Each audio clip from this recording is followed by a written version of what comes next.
अगर आपकी उम्र 18 साल है और अगर आपने 10वां पास कर रखा है, तो वैसी स्थिति में आपके लिए एक बहुत ही अच्छा जॉब है, बहुत ही अच्छी वैकेंसी है। तो आइए देखते हैं इस वैकेंसी के बारे में। ये जो वैकेंसी है, ये इंडिया पोस्ट से निकाली गई है। इंडिया पोस्ट जीडीएस की ये वैकेंसी है। ये आप वेबसाइट देख सकते हैं और यहीं से आप जो है वो पहले रजिस्ट्रेशन करेंगे, फिर अप्लाई करेंगे, फिर फी पेमेंट करेंगे और फिर फाइनल सबमिट करेंगे, तो आपका काम हो जाएगा। अब देख लेते हैं इसके नोटिफ़िकेशन को। हर प्रकार का लिंक आपको डिस्क्रिप्शन बॉक्स में मिल जाएगा।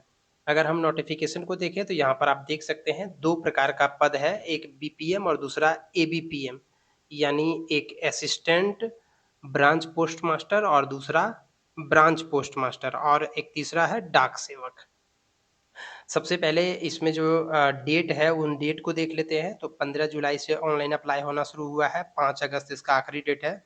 एडिट और करेक्शन विंडो 6 अगस्त से 8 अगस्त के बीच में ओपन होगा।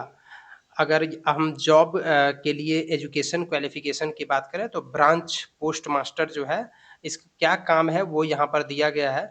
आप काम को चाहे तो देख सकते हैं, अन्यथा ये आपके लिए उतना इम्पोर्टेंट नहीं है। सैलरी की अगर बात करें तो बीपीएम यानी ब्रांच पोस्ट मास्टर की सैलरी 12,000 से लेकर के 29,380 तक और एबीपीएम या डाक सेवक की सैलरी 10,000 से लेकर के 24,470 रुपये तक है। एलिजिबिलिटी क्राइटेरिया की बात करें तो कम से कम उम्र 18 साल और अधिक से अधिक उम्र 40 साल अगर है, तो आप इसमें अप्लाई कर सकते हैं। और इसके अलावा जो एज में छूट दी जाती है अलग-अलग कैटेगरी वाइज़, वो इसमें भी एप्लीकेबल है। एससी-एसटी को 5 साल, ओबीसी को 3 साल, ईडब्ल्यूएस को किसी प्रकार की कोई छूट नहीं, पीडब्ल्यूडी को 10 साल, पीडब्ल्यूडी प्लस ओबीसी को 13 साल, पीडब्ल्यूडी प्लस एससी-एसटी को 15 साल। क्वालिफ़िकेशन की अगर बात करें तो सिर्फ़ और सिर्फ़ आपको जो है वो 10th पास होना चाहिए, मैथ और इंग्लिश उसमें एक सब्जेक्ट के रूप में होना चाहिए जीडीएस के लिए। और साथ में लोकल लैंग्वेज की जो है वो पढ़ाई हुआ होना चाहिए, जहाँ का जो लेकल लोकल लैंग्वेज है। जैसे अब मैं आपको दिखाऊँगा कहाँ-कहाँ पर कौन-कौन सा लोकल लैंग्वेज है। इसके अलावे अगर क्वालिफ़िकेशन की बात करें तो आपके पास कंप्यूटर का नॉलेज होना चाहिए, साइकिल चलाने आपको आना चाहिए और साथ में कोई अन्य जो है वो जीविकोपार्जन का तरीका आपके पास होना चाहिए, क्योंकि इसकी सैलरी बहुत ज़्यादा नहीं है। अगर आप किसी भी प्रकार से रिज़र्वेशन का लाभ लेना चाहते हैं, तो आपको जो है वो उसके लिए जो प्रिस्क्राइब्ड फ़ॉर्मेट में जो दिया हुआ है, उस फ़ॉर्मेट पर आपको सर्टिफ़िकेट प्रस्तुत करना होगा। कैसे रजिस्ट्रेशन करना है, उसके लिए पेज नंबर 20 के बाद यहाँ पर दिया हुआ है कि किस प्रकार से आपको रजिस्ट्रेशन करना है। मोबाइल और ईमेल दोनों वेरीफ़ाई होगा, दोनों पर ओटीपी आएगा, उस ओटीपी को आपको वेरीफ़ाई करना है। 2 डॉक्यूमेंट लेंगे, स्कैन किया हुआ फ़ोटो और साथ में सिग्नेचर, 2 ही मात्र चीज़ों को अपलोड करना है। फ़ी पेमेंट की अगर बात करें तो ₹100 आपको पेमेंट करना होगा। यदि आप एससी, एसटी, पीडब्ल्यूडी और फीमेल एप्लीकेंट है, तो आपको ये भी फ़ी पेमेंट नहीं करना है, यानी आपको ₹0 लगेंगे।